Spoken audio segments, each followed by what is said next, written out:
your back button, it goes backwards. Now watch the bottom of the screen.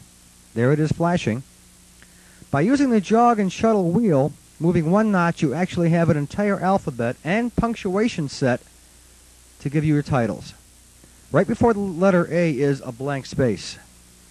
Now I'm going backwards, bear in mind, not forwards. We're going to take this off the screen. Now the only way to do this, by the way, is one letter at a time, or if you unplug the 1000 from the wall, this will erase all 8 pages of memory, but it will also erase everything else on there. Okay, I think you get the idea. Now, what if we want to do a different size type? Well, let's go to size 2 and see what happens. Oh, the cursor grew. How about that? Let's put down hello, just the word hello. H, hit the next button. E, next, so forth and so on.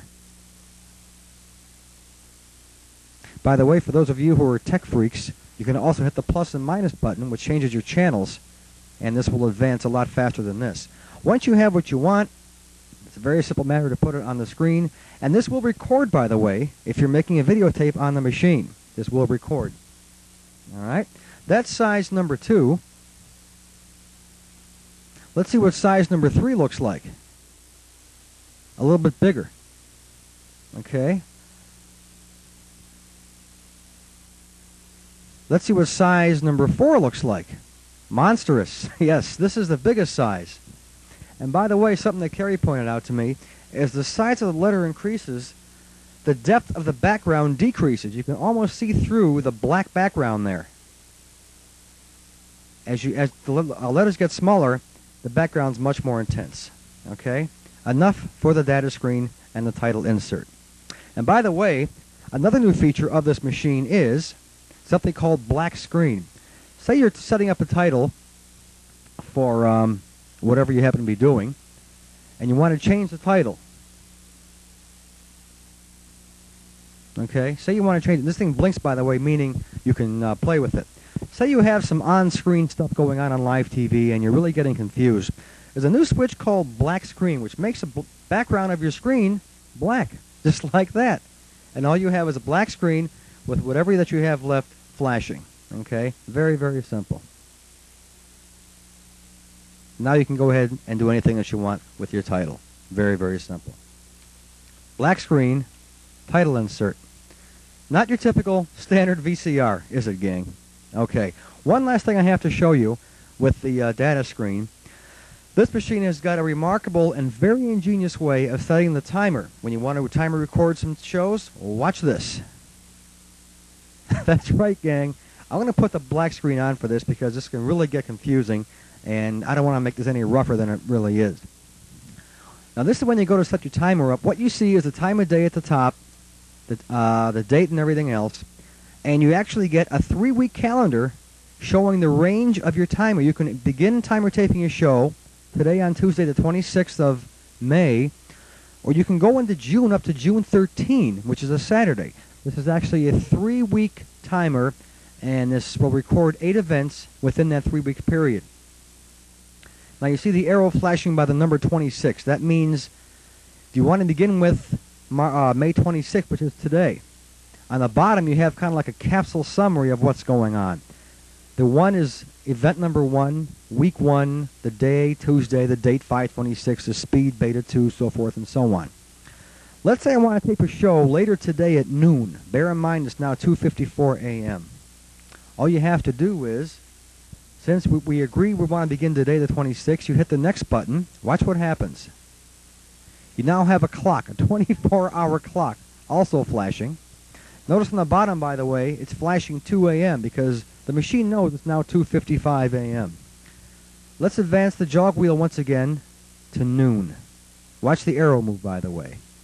There's all your AM times and now your PM times, 12 noon. There we are. Hit next, and we get 60 minutes. There are 60 minutes in an hour. What time should we begin the recording? Let's say we want to begin at 12:05 p.m. I don't know why, but just for the sake of argument, 12:05 p.m. Hit next. Now your turn off time. You can't be any earlier than 12:05 p.m. The machine knows that. It's got some logic circuits in here, gang. Let's make it 1:05. We're going to tape a 1-hour show. Move the wheel one more notch, hit next, and again we have our 60-minute clock. Let's go up to 5. Okay, 1:05. What channel do we want? Let's stick with channel 5, and right above that is the beta 2 speed. That is a B, a Greek B for beta 2. Let's hit next, and there we have it. A capsule summary on the bottom. Now if you want to check it and see what you've just done, hit the check button. Here we are, event number 1 for Tuesday, May 26th at beta 2. 12:05 p.m. is turn on. It's going to go to 1:05 p.m. on channel 5, or as they say in Japan, 5 channel. That's why the CH is always after the number. And that's it. Hit your check button again, and it goes away. So, there you have it. An incredible way to set your timer up on this new machine. What else is new? Let's go into play mode for a second here.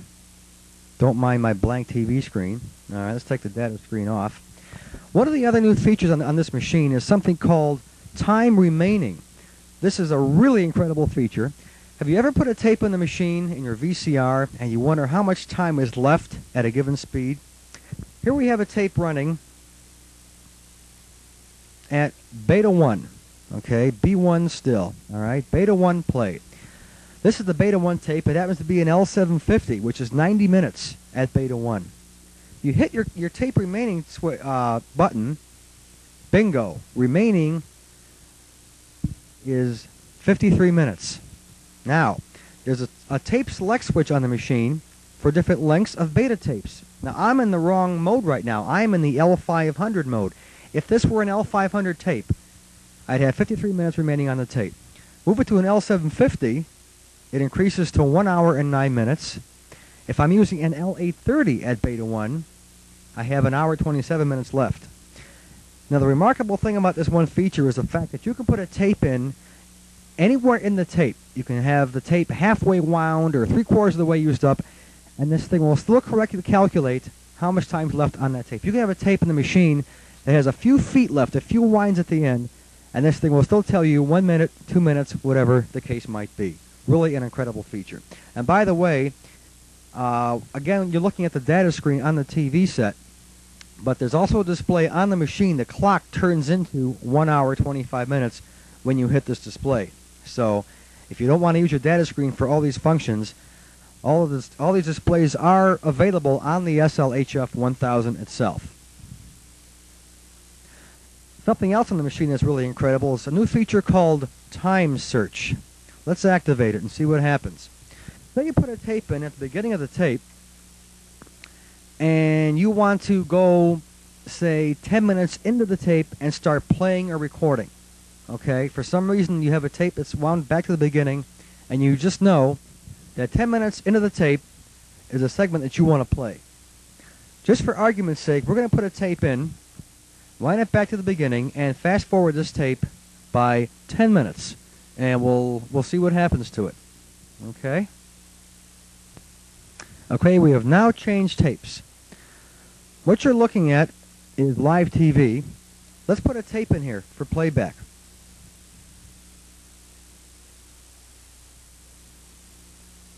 Okay, this is a promo that you're watching from HBO, in case you're curious. We have gone about 12 seconds into this tape right now. We're going to go 10 minutes into the tape. Now, by the way, this feature I'm using right now, the time search, is available only on the remote control. I don't know why they did this, but you have to access this one feature from the remote control only. Here's a good example of where a data screen comes in handy. Or, I'm sorry, the black screen. Okay. Time search is going to start right now. Put your time search on. Oh, by the way, you have to be in the stop mode to do this.